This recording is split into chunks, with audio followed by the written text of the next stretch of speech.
చర్చించాల్సినంత పెద్ద విషయము కాదు. చర్చించకూడనంత అనవసరమైన విషయము కాదు. గతంలో ఇదే ఐటీ మంత్రిగా చేసిన అమర్నాథ్ దావోస్ వెళ్ళాలంటే ఈ టైంలో చలి ఉంటది అని చలి గురించి మాట్లాడి దావోస్ వెళ్ళకుండా ఆయన ఆగిపోయిన పరిస్థితి మనం చూసాము.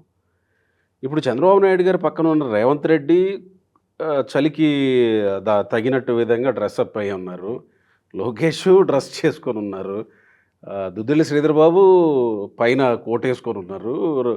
పక్కనున్న ఆయన కూడా రామ్మోహన్ నాయుడు గారు ఇంకా కొంతమంది ఉన్నారు. సేమ్ అందరూ చలికి తగినట్టుగా ఏది మామూలు ఇవి కాదు, దాదాపు ఈ సైజులో ఉన్న మందపాటి వేసుకొని ఉన్నారు. కానీ ఈయన మాత్రం ఎవరు, చంద్రబాబు నాయుడు గారు మాత్రం ఆంధ్రప్రదేశ్లో ఎలాంటి డ్రెస్లో కనపడతారో అక్కడ కూడా అదే డ్రెస్లో నిశ్చింతగా నిమ్మళంగా కనపడుతున్నారు. ఏంటి ఆయనకి చలిగిలి ఏమి ఉండవా? అంటే చంద్రబాబు నాయుడు గారి అంటే ఆయన ఒంటి తీరు, ఆయన చేసుకున్న అదృష్టం ఏంటో తెలియదు కానీ, ఆయన ఆరోగ్య రహస్యం ఏంటో తెలియదు కానీ, అలాగే ఆయన డ్రెస్ కోడ్ కూడా అమెరికా అధ్యక్షుడిని కలిసిన రోజు అదే డ్రెస్ వేసుకుంటారు. ఉంది. ఒక మురికివాడలో ఒక రోజువారీ దినసరి కూలీ ఇంటికి వెళ్ళిన రోజు కూడా ఆయన అదే డ్రెస్లో ఉంటారు. మనం చాలామంది నాయకులను చూసాం.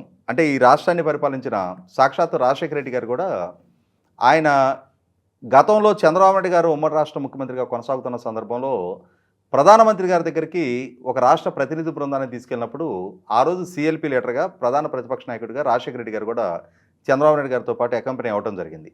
ఆ రోజు రాజశేఖర రెడ్డి గారు సూట్లో రావడం జరిగింది. ప్యాంట్ వేసుకున్నారా, పంచి మీద బ్లేజర్? లేదు, ప్యాంట్. ఆయన డాక్టర్ కదా. Okay okay. అంటే ఆయన సూట్ వేసుకోవడానికి నేను తప్పు పట్టాను. కాకపోతే కాకపోతే ఏంటంటే ఢిల్లీ వెళ్తున్నాం, పెద్దలను కలవబోతున్నాం కాబట్టి మేబీ ఆయన సూట్ ప్రిఫర్ చేసి ఉండొచ్చు ఆ రోజు. దాని తప్పు కూడా పట్టాను నేను. కానీ అలా ఎప్పటికప్పుడు తన ఆహార్యాన్ని మార్చని కొద్దిమంది నాయకుల్లో చంద్రబాబు నాయుడు గారు ఒకళ్ళు. మరి మీరు అన్నట్టుగానే స్విట్జర్లాండ్లో ఇప్పుడు -డిగ్రీల టెంపరేచర్ కొనసాగుతున్న సందర్భంలో కూడా మేబీ బహుశా ఆయన బట్టలు లోపలైనా థర్మల్స్ వేసుకొని ఉంటారేమో తెలియదు కానీ, మనకి పైకైతే ఎటువంటి థర్మల్స్ మనకు కనపడవు. ఆయన ప్రతిరోజు మనకి ఇక్కడ అమరావతి ప్రాంతంలో సంచరిస్తున్నప్పుడు ఏ విధమైన వస్త్రధారణలో ఆయన కనిపిస్తూ ఉంటారో అదే విధమైన వస్త్రధారణతో ఆయన ప్రపంచవ్యాప్తంగా ఎక్కడికి పర్యటించినా కూడా అదే బట్టలతో ఆయన కనిపిస్తూ ఉంటారు. జగన్మోహన్ రెడ్డి కూడా ఇక్కడ వైట్ షర్టు ఆ ప్యాంట్లో కనపడుతుంటారు కానీ వన్స్ ఇప్పుడు ఆయన లండన్ పర్యటనలో ఉన్నారు, బ్లేజర్ వేస్తారు అక్కడికి వెళ్ళిపోతారు. అవును, అదే చాలా మంది చెప్తున్నా నేను.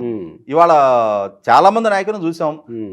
అంటే ఢిల్లీ పర్యటనకు వెళ్తేనే ఢిల్లీలో ఉండే అతి శీతల వాతావరణ పరిస్థితుల్లో అక్కడ పైన అంటే స్వెట్టర్లు వేసుకొని ఇట్లా ఉండే వాళ్ళని మనం ఢిల్లీలో ఫ్లైట్ దిగిన దగ్గర నుంచి అక్కడ ఉన్న కంపల్షన్ అది, దాన్ని తప్పు పట్టాల్సిన నెస్టీ కూడా లేదు. కానీ మరి చంద్రబాబు నాయుడు గారు మరి ఎలా సహించగలుగుతారో భరించగలుగుతారో, ఆయనకి దేవుడు ఆ విధమైన ఆ శక్తినిచ్చినందుకు ఆయన అదృష్ట జాతకుడిగానే పరిగణించాలి ఆయన్ని. నాకు తెలిసి ఒకే ఒక్కసారి అనుకుంటా అసెంబ్లీలో నిరసన తెలపడానికి మాత్రం బ్లాక్ షర్ట్ వేసుకుని వచ్చారు. అవును, అంతకు మించి అంటే కొన్ని పార్టీ పరమైన కార్యక్రమాల సందర్భంగా ఎల్లో షర్ట్ వేసుకునేవాళ్ళు. ఈ మధ్యకాలంలో ఆ ఎల్లో షర్ట్ కూడా కంప్లీట్ మానేశారు. ఇప్పుడు ఏదైతే ఆ క్రీమ్ కలర్ ప్యాంట్ షర్ట్ వేసుకుంటారో మనకి ఏ సందర్భంలో చూసినా ఆ బట్టల్లోనే కనిపిస్తారు ఆయన. అంటే సీక్రెట్ అంటే ఆయన తీసుకునే ఫుడ్ దీంట్లోనేనా ఆరోగ్య రహస్యం? ఇంకా అంటే ఆరోగ్య రహస్యం ద్వారానే ఆయన అలాంటి అంటే ఆయన శీతల చాలా క్రమశిక్షణ కలిగిన లైఫ్ స్టైల్ అయింది. ఫుడ్ చాలా కంట్రోల్డ్గా ఉంటారు, నిరంతర యోగా సాధన చేస్తూ ఉంటారు. ఇవాళ 75వ సంవత్సరం నడుస్తూ ఉంది ఆయనకి. రేపు ఏప్రిల్ 20వ తారీఖు వస్తే 75 నుండి 76 సంవత్సరాలు అడుగు పెడతారు ఆయన.